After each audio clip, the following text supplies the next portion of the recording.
Hello guys, ஒரு குட்டி story ஒன்று சொல்றேன் கேளுங்க, யூஸ்ஃபுல்லா இருக்கும். ஒரு நாள் ஒரு பாதையில ஒரு ஞானி நடந்து போய்கிட்டு இருந்தார். அது ஒரு ஈவினிங் டைம். அப்படி அவர் நடந்து போகும்போது ஒரு மரத்து கீழே ஒரு பொண்ணும் ஒரு ஆணும் இருக்கிறத அவர் பாக்குறாரு. அந்த ஆண் கையில ஒரு போட்டிலோட நிக்கிறத பார்த்த ஞானி அங்க இருக்கிறவங்களை பார்த்து, ஏன் இப்படி வேலையை பண்றீங்க?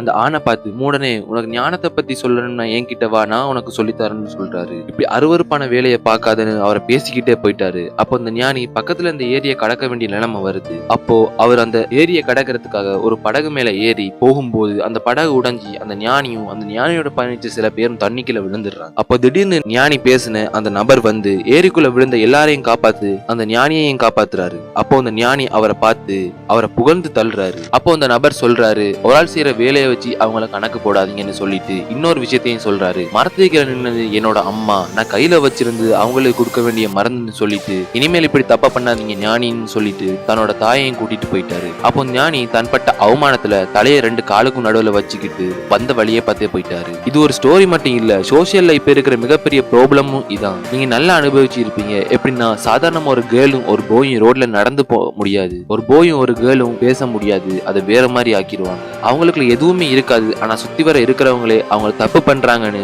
அந்த பொண்ணை தப்பான பொண்ணுனும் அந்த பையனை தப்பான பையனும் ரெண்டு பேரோட உறவையும் இல்லாமலே ஆக்கிடுவாங்க. என்னோட ரியல் லைஃப் இன்சிடென்ட்ஸ் உங்களோட ஷேர் பண்றேன். எனக்கு தெரிஞ்ச ஒரு பொண்ணு இருக்கா. அவ ரொம்ப ரொம்ப இன்னசென்ட். ஒரு ஜோக் பண்ணா கூட அவளுக்கு அது தெளிவா புரியாது. அவளுக்கு அண்ணா இல்ல, ஆனா அண்ணா ரொம்ப பிடிக்கும். அவ ஒரு பையன் கூட அண்ணாவா பழகுனா, பட் அவ கூட தங்கச்சியா பழகல.